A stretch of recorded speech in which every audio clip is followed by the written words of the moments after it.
guys, Clint Darden with ClintDarden.com, and of course, the House of Biceps. All right, Kentucky basketball fans, I am outside. It is midnight, which I'm sure my neighbors do not appreciate, but they are used to it because I'm up all night every Kentucky basketball game. Look, I am not one of the 4 Twitter best friends of the what to know good guys. I am definitely not one of Lance's locked on people. Andrew has not invited me to be a part of the SI network. I've never even made a pilgrimage to Rupp Arena. But you know what? Stephen Peake and I are both alumni to Murray State University, and I've seen a whole lot of Brandon Ramsey work.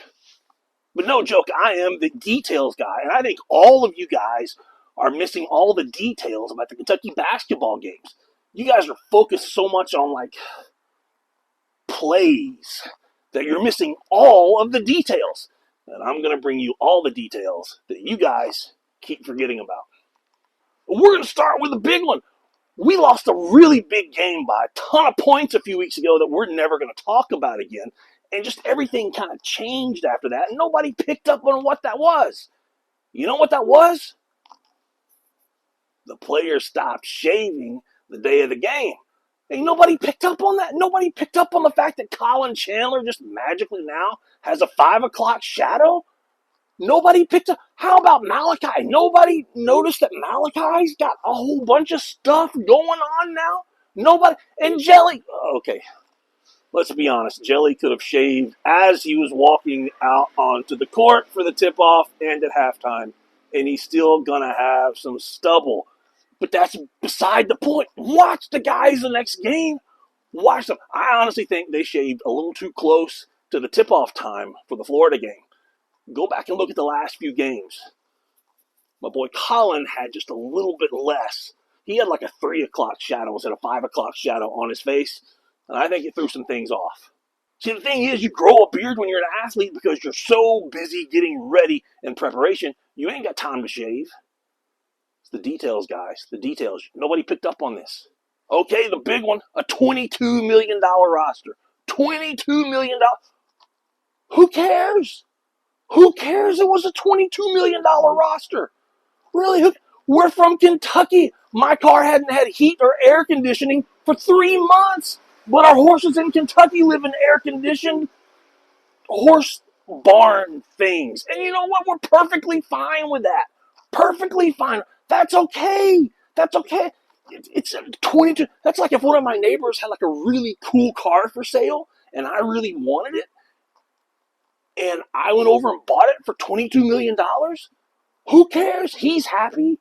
He got $22 million. I'm happy I got the car. Well, you know who's jealous? Everybody else around us that didn't get the $22 million car or that didn't have $22 million to spend to buy it. That's who's upset. The people that didn't have the $22 million.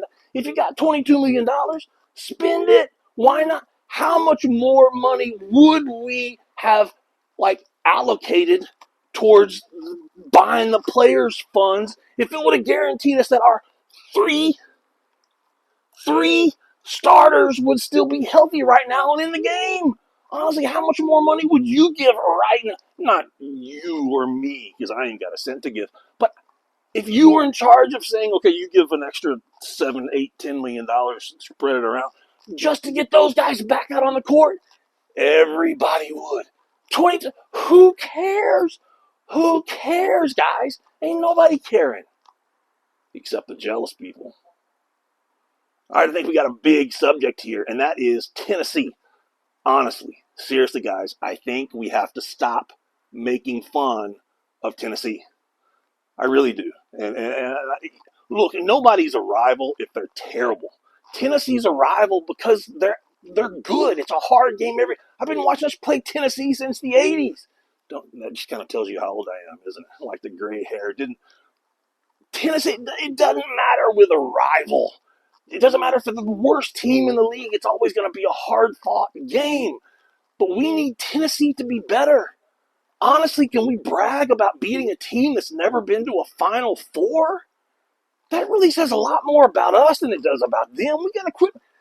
We don't brag about beating Loyola's medical department this year, do we? No, because they've never been to a Final Four. We can't make fun of Tennessee until they get to the Final Four.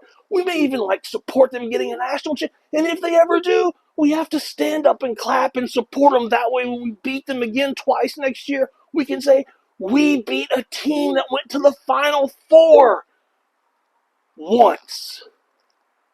And speaking of rivals, it was a couple of weeks ago. I sat down, there was no basketball on TV, and I was jonesing pretty hard, guys. So I flip on the tube, and you know what? Louisville's playing. And I thought, we're not playing them. I can sit through this game. Well, I was wrong. I could not sit through a full Louisville game. But I watched a lot of the first half, and I saw some of the halftime with the people talking and whatever they do at halftime, some of the commercials. But you know what got me? You should not be allowed to be a commentator at a basketball game if you can't say Louisville. It's Louisville. The guy on the TV called it Louisville. How do you get selected to go call the game live on TV and you don't know how to say Louisville? And I thought maybe this guy had a speech problem or something and couldn't say Louisville. But then we go to halftime, and the lady on the halftime show also called it Louisville. Punishable, seriously punishable offenses, guys. Ain't nobody allowed to disrespect little brother except for big brother. And that's kind of funny, but it's actually really true. And speaking of the commentators on live TV, the only time you can be commenting at a Kentucky game and say anything with the word Christian in it, you better be talking about religion. There is no other speak of the word Christian or anyone with the name Christian in their name unless they're playing for Kentucky or it's a religion. Why do the people announcing at the Kentucky game on the TV always have to mention that? Why do they have to why do they feel the need to throw that little brown turd nugget from their mouth into the microphone, through all the wires, it gets all the way to my TV 10,000 miles away? Why do they? If you're going to say that, they should have to hold the microphone at center court and say it in front of the entire audience. And then let's see what happens. All right, guys, I'm Clint Darden, wrapping this up after midnight out here in Cypress, bringing you the details because Kentucky basketball matters. See you on game day.